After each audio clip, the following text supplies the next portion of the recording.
and recording. Man, I probably should have figured out how to pronounce your last name before I hit record, but now I got No worries, Gillette. Yeah, Gillette. Oh, I was gonna say, is it like Gillette Stadium? Why don't you introduce yourself, man?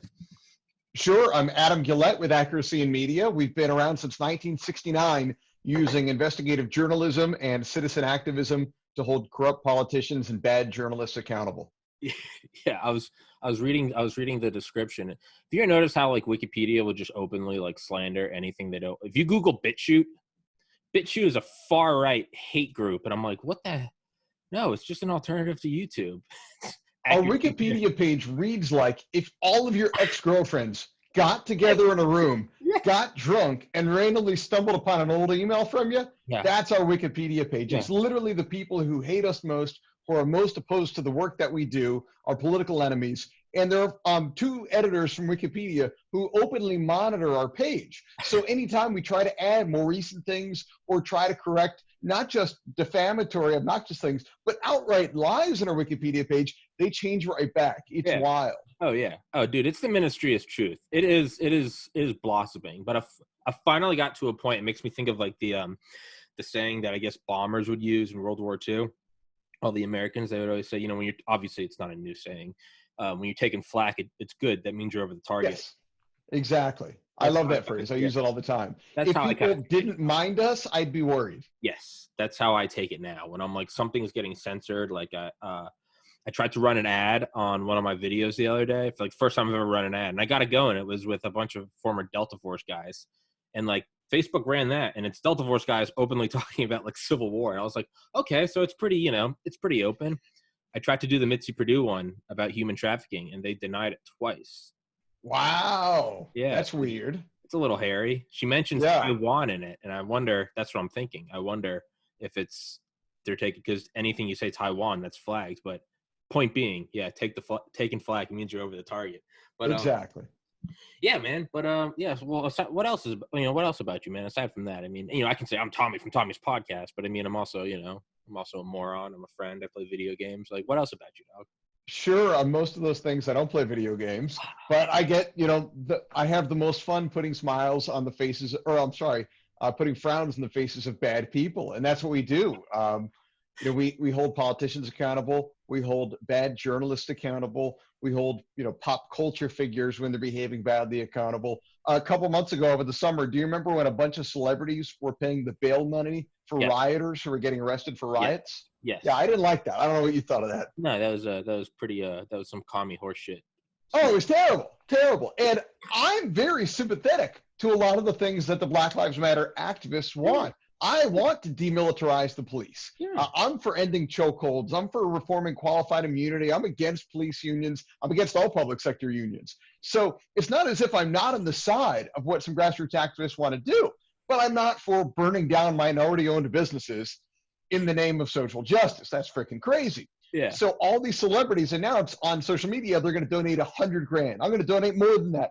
25 different celebrities announced they were doing at least six-figure gifts. So we didn't like that very much. Yeah. And we knew that if we just went after them on social media, it's like somebody coming after you with an opposing viewpoint. You dig in your heels. Mm-hmm. And celebrities are used to getting hate on social media. Sure. So I did the same thing anybody would have done in that situation. I found one of those services you could sign up for, where you look up any celebrity and it gives you the name, email address, and phone number of their manager, publicist, and agent. Yeah. And we set up an action alert, the kind you would use to send a message to your congressman and senator about a tax cut or whatever. And you send one message and it went to 20 different agents, managers, and publicists of these celebrities. Well, they got 80,000 emails in the course of a week. And it didn't say your client's an a-hole, I hate him, burn in hell. It said what your client is doing is stupid. Instead, they should donate their money to minority-owned businesses that got burnt down and so forth. Because if anybody's got influence with these celebrities, I've got to assume it's their manager, their agent. Sure. Then the next day we started phone calls. Normally, if you ever use robocalls, people order phone calls to Republican primary voters. Press 1 to be connected with the mayor's office. Tell them you're against the tax hike. Ours was to Republican primary voters. Press 1 to be connected with the William Morris Agency, which represents a plurality of the celebrities that are donating to pay the bail money for violent rioters. We did that with some phone calls for a few days. Then the day after that, we started working on the cell phone numbers of the agents. Publicly available, we would never dig up a private one, but the publicly available cell phone numbers of these agents. So that's what I say when I mean we seek to put frowns in the faces of bad people. Yeah. We're living in a world right now where the left has politicized every bit of our culture, sports, entertainment, everything. So if that's what they want to do, if these are going to be political actors, they should be treated with the same thing that you would expect a political actor to be treated with. Yeah. And that's why we go after it. Yeah. It's kind of like it's kind of like World War One, not to immediately like escalate this conversation, but it's kind of like World War One, using chlorine gas or something. They eventually realized they're like, we're releasing this thing and we're hoping like the literal winds are in our favor, right? That's right. That's right. Did you see that tweet? I think it was over this summer. Or it was some guy saying it was like, yes, pigs in a blanket, like burn them. And it was like it's some celebrity. I cannot remember his name for the life. It's celebrity athlete. I don't know. Someone just not. I think his name was Satan, if I remember correctly. Satan. It was Lucifer. Yeah. No, it's crazy to see stuff like that. It's absolutely nuts. Who could believe in such a thing? And then you want to share that with the world? What the heck? But he posted it, and it was a police department burning, right? And it was this virtue signal, go get them. And then like a couple hours later, you could see the tweet slowly changing as the rioters, as the forest fire, as the chlorine gas got out of control, and they came to his neighborhood. And then it's like, well, let's just take down everyone with a nice home. And he said, I think his exact tweet was, if it was anyone else, it would have been said it was racist. But he said like, somebody stop these animals. They're at our nice gated community. And it was like, dude, if you let the dogs of war out, like there's no controlling this thing. No. And that's to me, that was my favorite. I think that was my favorite moment of 2020. It was like, how dare they attack my manicured lawn? Like they lit my golf cart on fire. But it's a weird thing where there was some old rock star like a week ago that was like, some paparazzi posted a picture of him wearing a Trump hat. And, immediately, the dogs were sicked on him. And I remember he tweeted, he was like, right now, it's very popular to hate Trump. And he's like, I am at my heart. He's like, I'm apolitical, but I'm also a punk rocker, right? Have been my whole life. And he was like, to be hated, he's like, that's like where I thrive. So he's like, I don't even like him, but he was just like, go Trump. Cause he's like, I'm anti-establishment.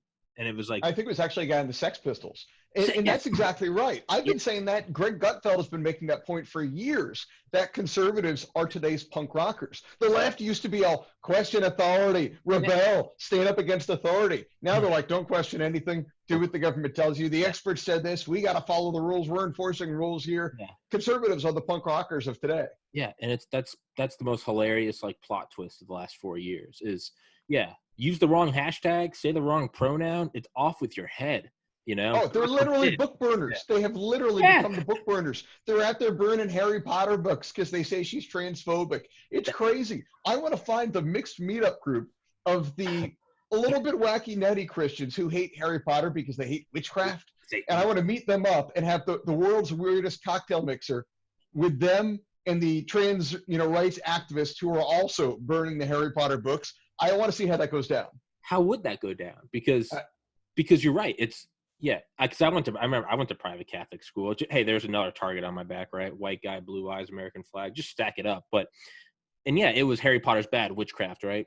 But you're right, because if those like hardcore Catholics don't like him, but they support Trump, but then you get the anti-JK rallying because she isn't far left enough, what would happen?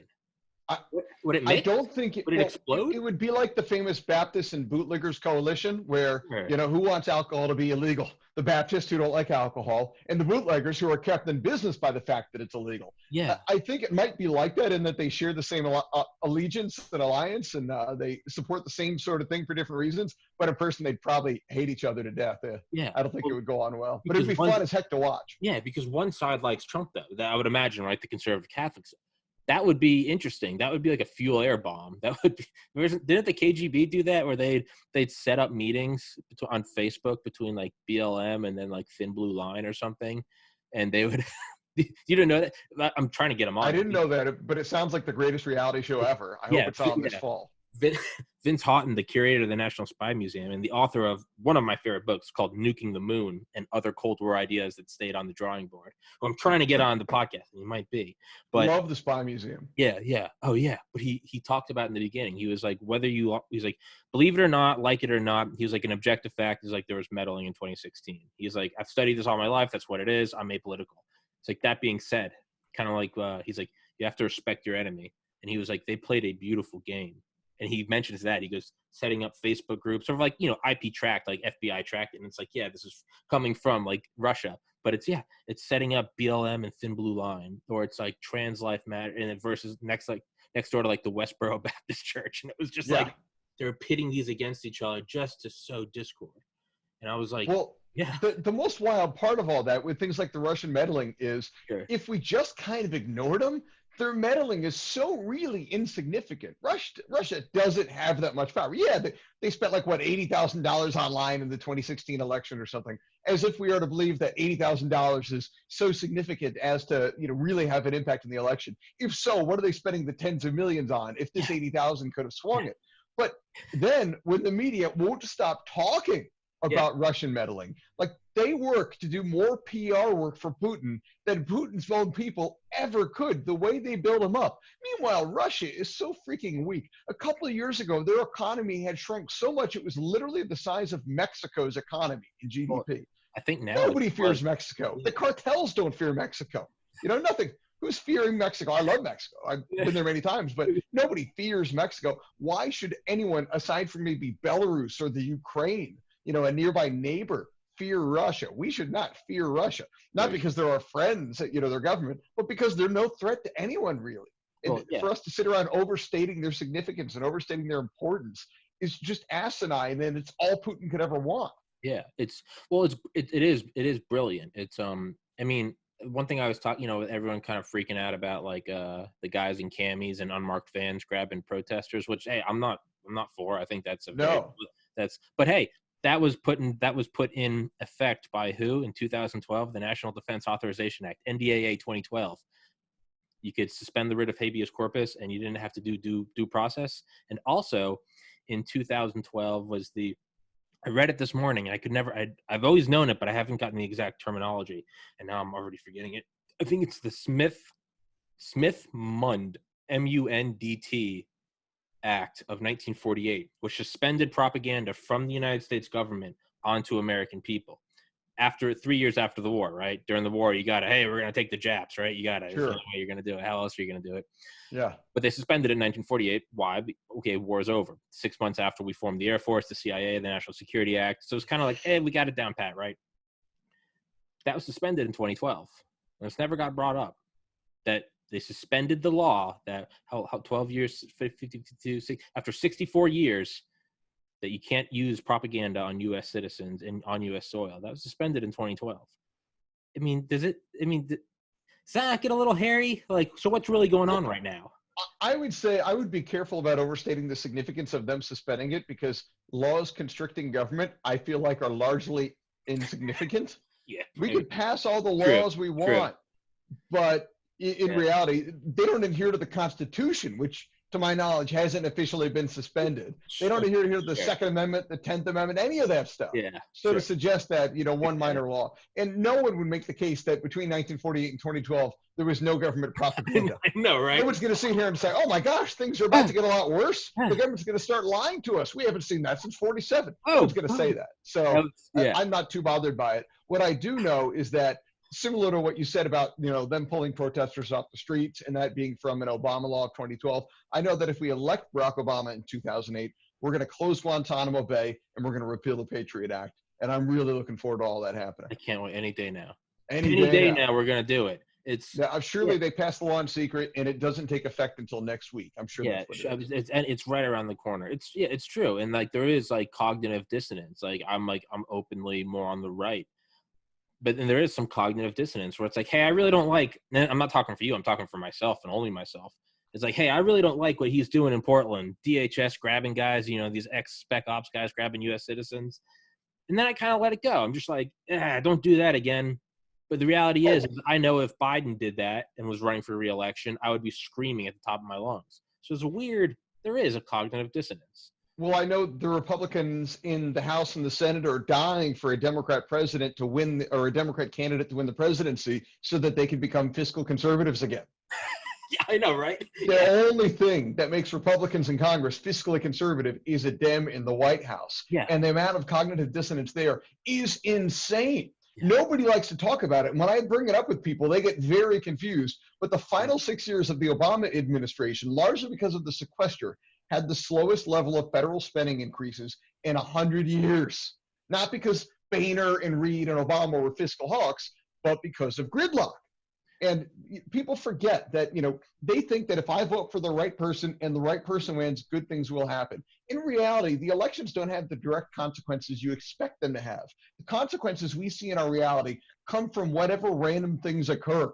And usually they're unpredictable. They come from circumstance. Yes. The laws we see come from 9/11 happening. They come from the Great Recession happening. They come from COVID-19 happening. They don't come because your guy won the state house race and he's a great constitutionalist and things are going to change. Yeah. Or the wrong guy won a U.S. Senate race. Those things can matter. They can be important.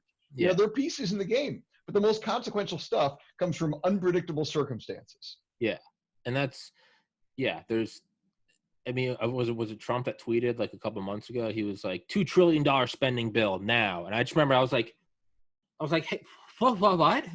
I was like, what? $2,000 billion? I was like, hold on. What are we doing? And I was like, but admittedly, you're just like, well, we need it. And I'm like, well, where is that tolerance when someone else is in charge? From myself. I'm scolding myself. I'm like, where else does that come from?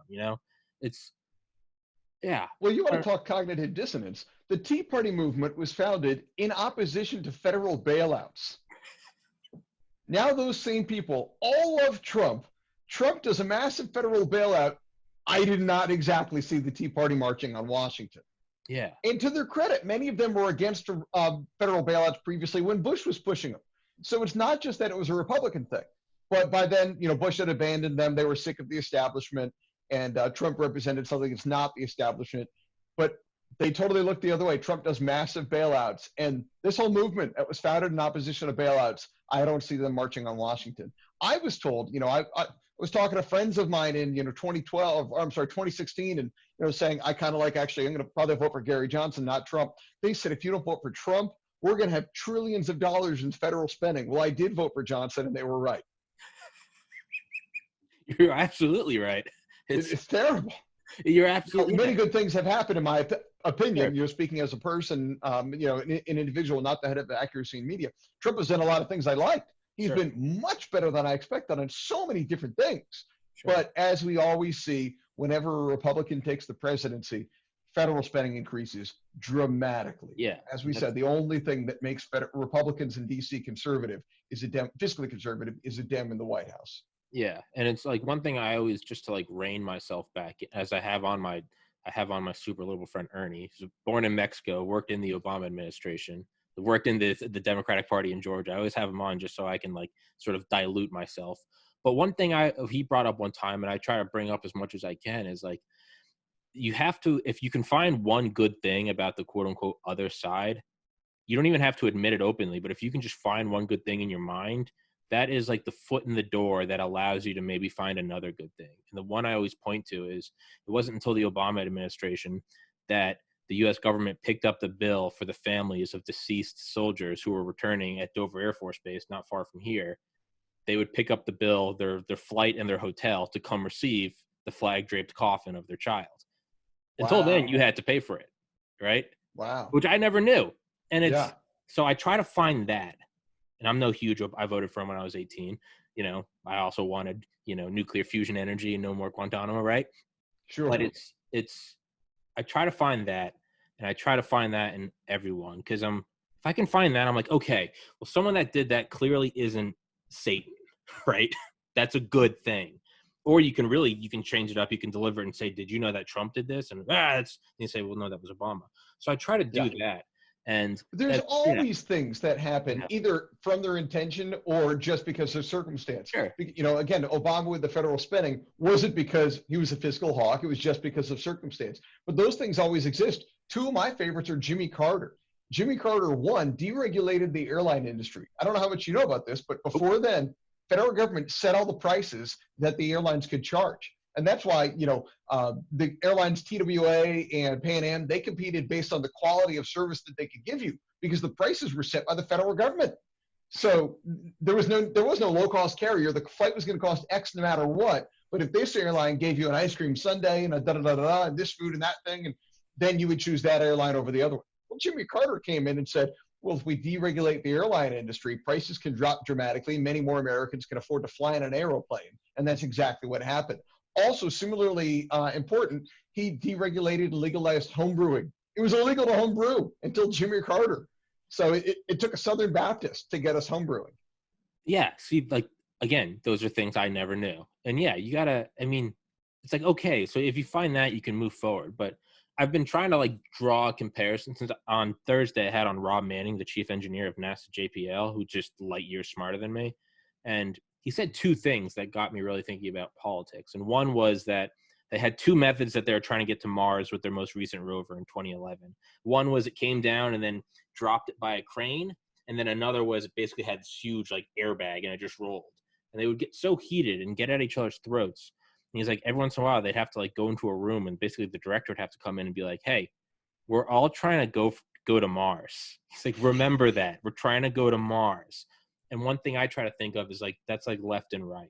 And I'm like, we're all trying to go to better society X on the horizon, right? And I've been, not that this has anything to do with what you're saying. I don't know why I brought this up, but I'm trying to remember that. I'm like, we're all trying to go, as much as the media would have us like to believe that virtually everyone who disagrees with you is a terrorist or a white supremacist. I think the vast majority of us are all trying to go to the metaphorical Mars, right? Yeah, absolutely. The media consistently creates false dichotomies as if we only have two choices to decide between. Either I'm totally anti-masks and I think COVID is a complete hoax, or, I want to support lockdowns every second and put everybody, lock everybody away and so forth.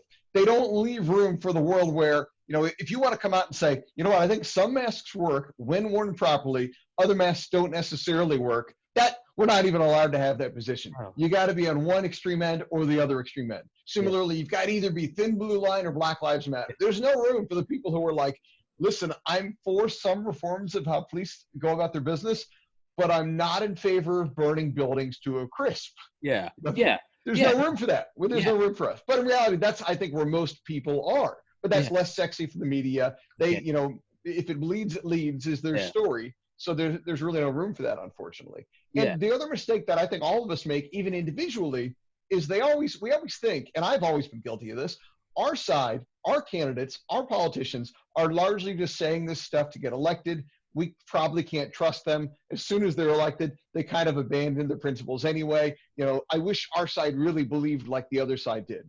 And then when the other side says something, oh my God, did you hear what he said?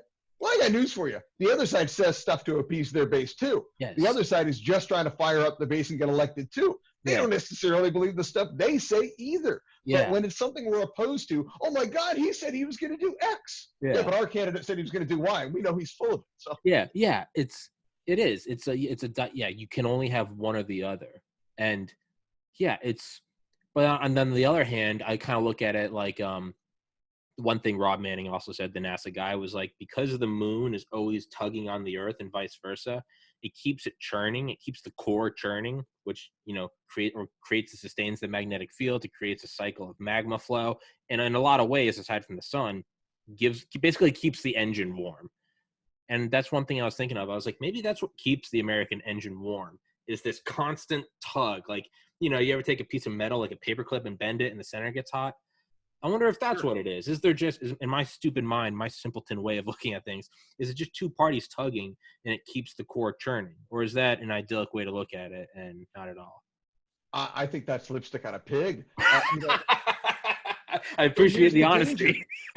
Well, we used to be able to agree to disagree, but unfortunately our culture, because of the social justice left, has moved in such a way where agree to disagree isn't allowed anymore.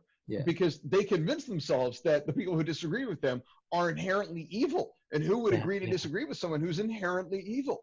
So that is incredibly dangerous for public discourse. That makes it different from the politicians of 30 years ago, 50 years ago, 100 years ago, who could disagree during the day and go get dinner afterwards. That hurts it. Sure. But then also the things in which we used to unite that helped us overlook our differences, things like in the culture and in sports, those have become a combination of politicized and fragmented.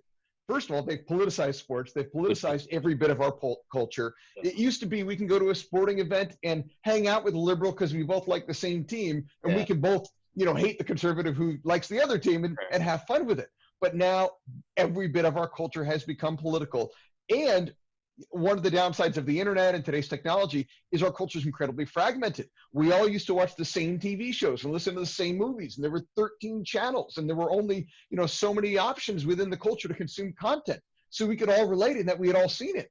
Now there's 5 million different TV shows. Who knows what the number one artist is? Because, in the world of streaming, who knows what anybody's listening to in terms of music? We don't have any of the shared cultural things that we had in common before that we could bond over. So in addition to having different beliefs, we have nothing else in common with these other people. They're in a totally different world from us, unfortunately. So rather than being able to be held together, we're totally being pulled apart by all of this. Yeah, that's a brilliant point, actually.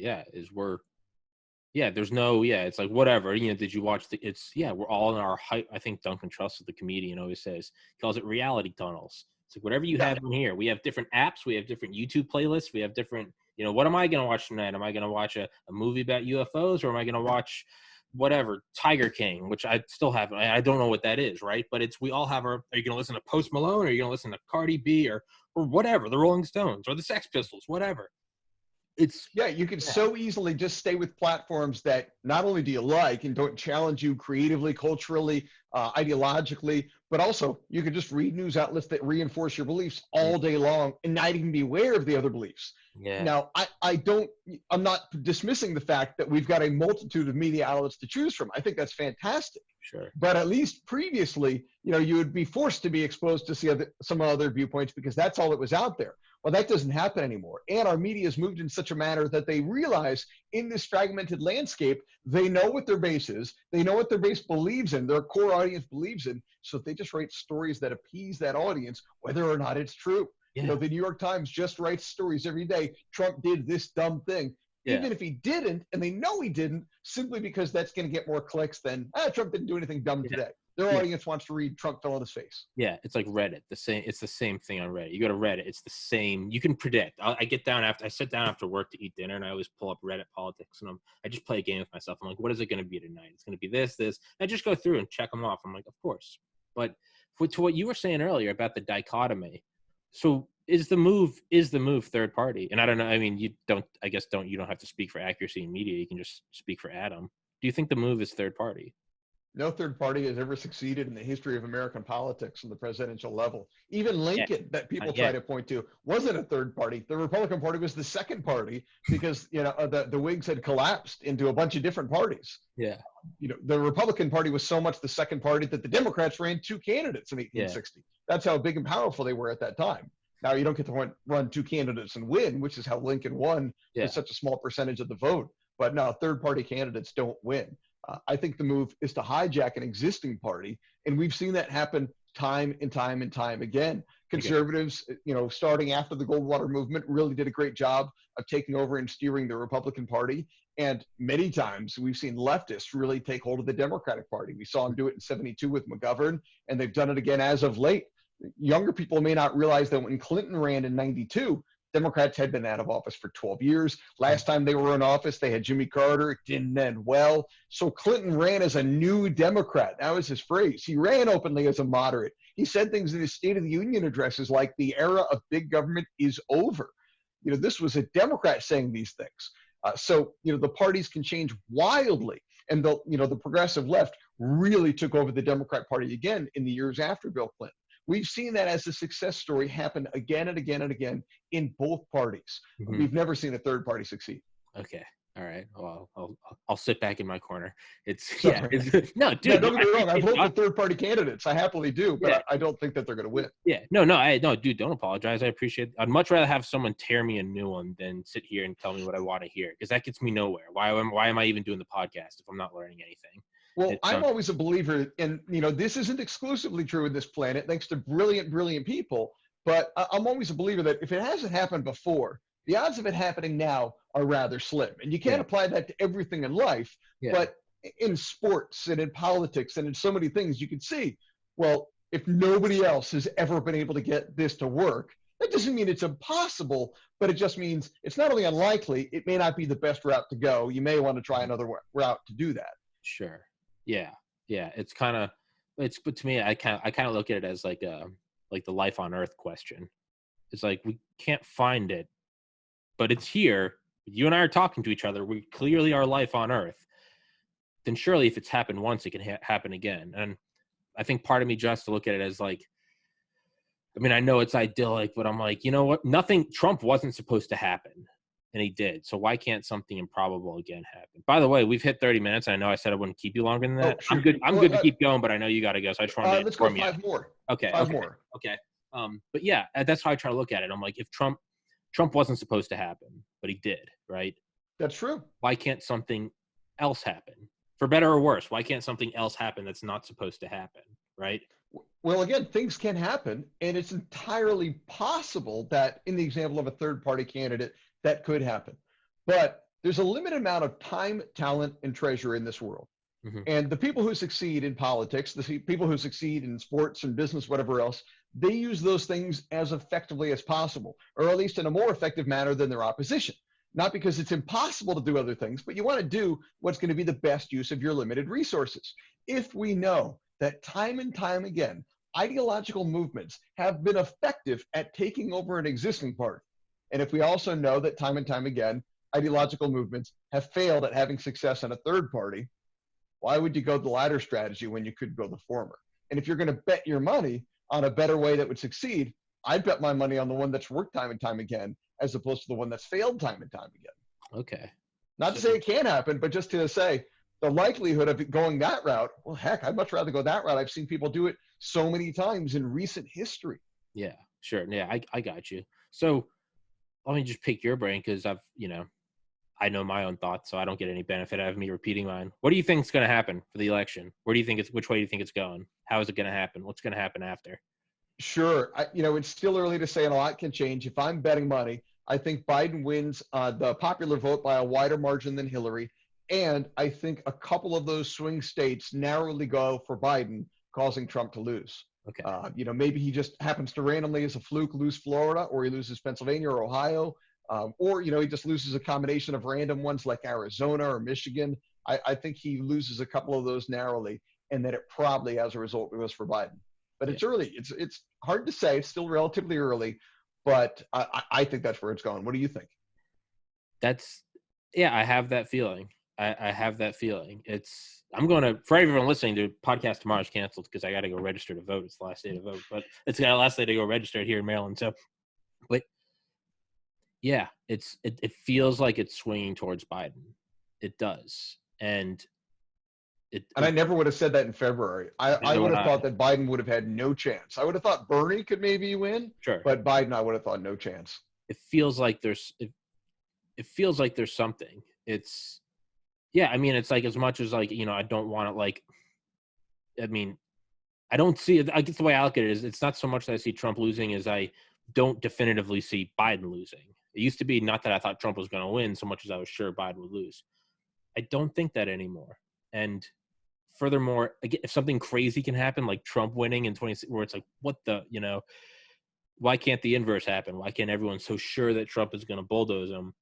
If Trump can beat Hillary Clinton in that crazy upset Cinderella story, well, then why can't, quote unquote, Sleepy Joe beat the incumbent president, right? It seems like that same improbability.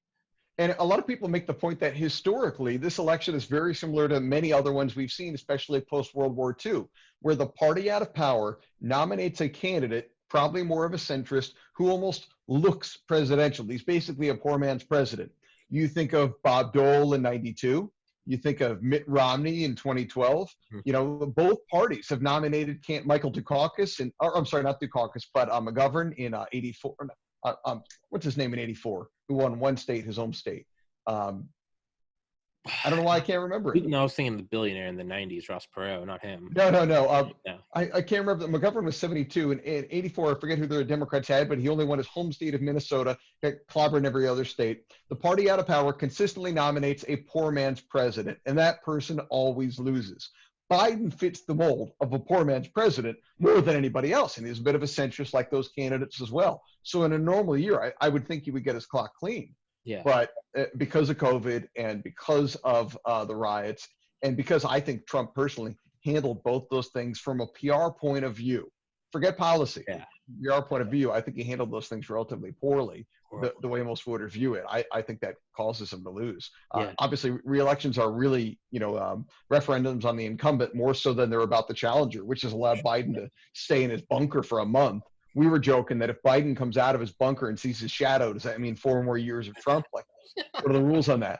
But it's worked out for him because Trump's out there just having unforced errors and, getting people sick of him, unfortunately, for him. Yeah, I think he has a rabid supporter base, but I think unlike anyone in history, he has whipped up a side of people who normally don't vote and who probably aren't ever going to vote again are going out to vote simply because – I mean, dude, this morning he tweeted dead people. Yeah, this morning I'm just kidding. Yeah. Good one. This morning Trump tweeted out, California's gone to hell. He tweeted that. He said California's gone to hell, and he said New Jersey's going to hell. I thought it was fake, man. I looked it up and I was like, he tweeted that. I don't know, man. Hysterical. I sent it to my cousin. He said, I don't believe it. And then he said, you know what? Actually, it might have happened. And I downloaded Twitter. I don't have Twitter. I downloaded Twitter, and I won't hold it's so I don't know, man. Biden might pull it off. Trump might pull it off. I don't know. It's what I thought would be more of a difference maker at this point. I really thought if people became optimistic about a vaccine at this point, that it really would have helped Trump. And a lot of people aren't talking, and the media is not talking, I think, enough about what they did with Operation Warp Speed, where they basically told the vaccine companies, as soon as they enter phase 3, start producing them and we'll pay you for them. That way, if the trials come out and say that these vaccines work, we've got them, we're ready to go, and we can distribute them immediately. And if it comes out that they don't work, you throw it out, we still paid you for it. It only cost a few billion. In the grand scheme of federal dollars, that's nothing. I thought that was a brilliant, brilliant move. But Trump doesn't even really talk about it sufficiently. Obviously, the media is not going to do him any favors on that, and the vaccines aren't quite here yet. So something that I thought could have been a moonshot and really help him probably won't. And I did my part. I talk about this too much, but I signed up for vaccine trials. I got the Moderna vaccine. I was actually there at the local place this morning. So I've been so interested in this, and I was certain that this was going to be the huge issue of October, almost the October surprise. And I was fully expecting the media to start sowing seeds of doubt in the effectiveness of these vaccines. And the New York Times stirred it a little bit, but because Trump hasn't really made them an issue, and because nobody's really talking about the vaccines being just around the corner, the media hasn't even had to spend time, smearing vaccines the way I'd expected them to. So tinfoil hat time. Do you think that is his, no pun intended, his trump card? Do you think it's right there for like? I thought it would have been, but it's going to be too late at this point. Is it, or is it? Do you hold on? Is it? Wait? I don't know. Who knows? Moderna was the first. Moderna was ahead of everybody else, and that's the one I got. At least in the States, Pfizer was close behind, and then AstraZeneca. And the Moderna one, they had to slow down the trials this week because they don't have a sufficient amount of minorities enrolled. It's too many white people, I guess, and not enough African Americans and Hispanics. So much so that they told me they're not even accepting Caucasians in the Moderna trials anymore, at least in my location. I'm lucky I got in. But so it's caused them to have to slow it down. If they're in first and they have to slow things down, that makes me think these vaccines aren't going to be in anybody's hands or veins by election day. And it's not going to be a huge, election deciding issue that changes popular sentiment over the handling of this, which is a shame because honestly, that was a brilliant move that isn't talked about. It was one of the few things the federal government could do about the pandemic that they did brilliantly, and it's not talked about enough. Yeah, it's again, I can talk forever. I just want to inform you. We're at Oh, 39. yeah, I should probably jump out. All right, sorry. All right, no, dude, I can talk for hours, but I try to, for your No, stuff. no, no. I appreciate that. We have a story coming out today, and I'm happy to come back on and talk about it later. I think you'll get a kick out of it. Please do, man. Please do. We do investigative journalism, and we've got some two-faced politicians on hidden cameras talking about things privately that they won't talk about publicly. Oh God. It's all right. We'll save it for the. I'll save it for the next one because I'm going to keep talking to you, and I'm going to waste your time. All right, my man. I appreciate it so much, and I'll email you when it's out. It's my internet's terrible, so it might be an hour, it might be like 8 hours. I have no idea. No worries. All right, my man. I appreciate it, dude. Thank you so much for coming on. Great talking to you. You too, buddy. And I guess, dude, anytime you want to come on, come right on. Sounds great. We'll do. Thank you. Yep. Peace. Take care.